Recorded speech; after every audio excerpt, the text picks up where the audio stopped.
नमस्कार दोस्तों, मैं रेखा अपने YouTube चैनल भक्ति ज्ञान सागर में आप सबका फिर से एक बार हार्दिक स्वागत करती हूँ। और आज हम सुनेंगे कार्तिक महात्म्य का 27वां अध्याय।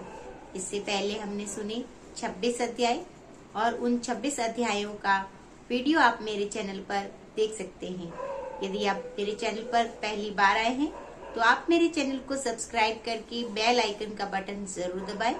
इससे आगे आने वाले सभी व्रत त्योहार की नोटिफिकेशन आपको आएंगे। तो चलिए शुरू करते हैं कार्तिक महात्म्य का 27वां अध्याय। बोलो कार्तिक माता की जय। गरुड़ ने कहा, विष्णुदास एक दिन भोजन तैयार करके भक्ति में तल्लीन था और कोई उसका भोजन चुरा कर ले गया, और लेकिन सायकाल की आराधना हो सके और व्रत भंग न हो, इसलिए उसने उस दिन दोबारा भोजन तैयार नहीं किया। श्री नारद जी ने कहा, हे राजन, इस तरह लगातार 7 दिन तक कोई दूसरा भोजन चुराता रहा, और तब वह हैरान होकर सोचने लगा कि यह तो बड़ी विचित्र घटना है कि न जाने कौन हर रोज मेरे भोजन को चुरा कर ले जाता है। फिर भी इस स्थान को छोड़ना नहीं चाहिए। अगर मैं भोजन बनाकर खा लेता हूँ तो देर हो जाएगी और पूजा छूट जाएगी, अतः मुझे भोजन बनाकर तुरंत खाना नहीं चाहिए। बिना भगवान को भोग लगाए वैष्णवों का भोजन नहीं करना चाहिए। अगर 7 दिन बिन भोजन के बीत गए हैं तो आज का दिन सही और भली भांति भोजन की रक्षा करूंगा और देखूंगा कि हर रोज इसे कौन चुरा कर ले जाता है। ऐसा सोचकर विष्णुदास भोजन के पास ही छिपकर बैठ गया, और उसने थोड़ी देर के बाद देखा कि वहां पर एक चांडाल आया, जिसका शरीर अत्यंत दुर्बल था और उसके शरीर पर केवल चमड़ी ही चमड़ी दिखाई देती थी। जब वह चांडाल भोजन चुराकर चल दिया तो विष्णुदास ने उसे पुकारा, हे भाई, वह रुका भोजन ले जाकर क्या करोगे? घी भी लेते जाओ।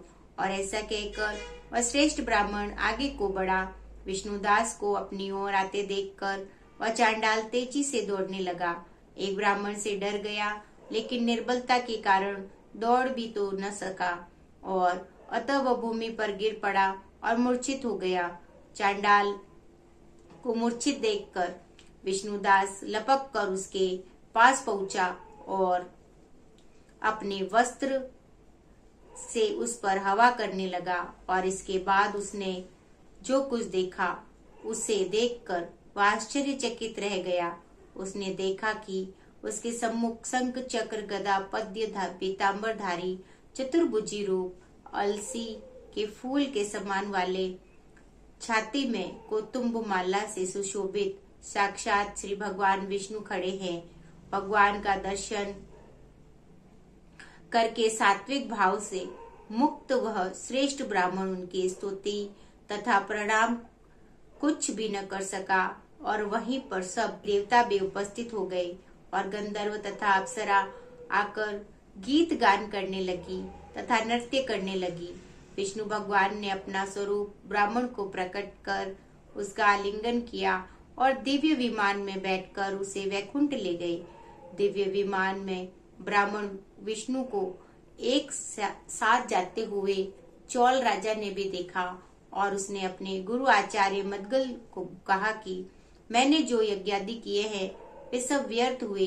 जितनी दान दक्षिणा दी और मैं ब्राह्मणों को दी वह असफल हुई। विष्णु भगवान के दर्शन नहीं हुए।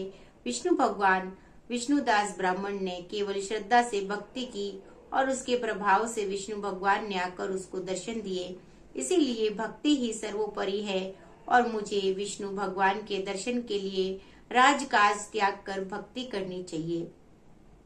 राजा के कोई पुत्र न होने के कारण उसने भांजे को राजगद्दी का अधिकार बना दिया, और आप विष्णु भगवान की भक्ति करने लगा।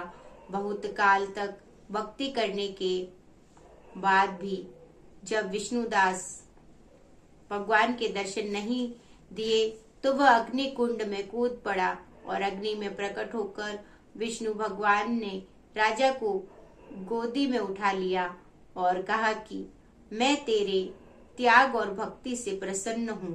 उसका आलिंगन करके उसको दिव्य विमान में अपने साथ बिठाकर वैकुंठ लोक में ले गए और भगवान विष्णु ने अपने समान रूप वाले ब्राह्मण को पुण्यशील और राजा चौल को सुशील नाम देकर दोनों को अपना द्वारपाल बना लिया।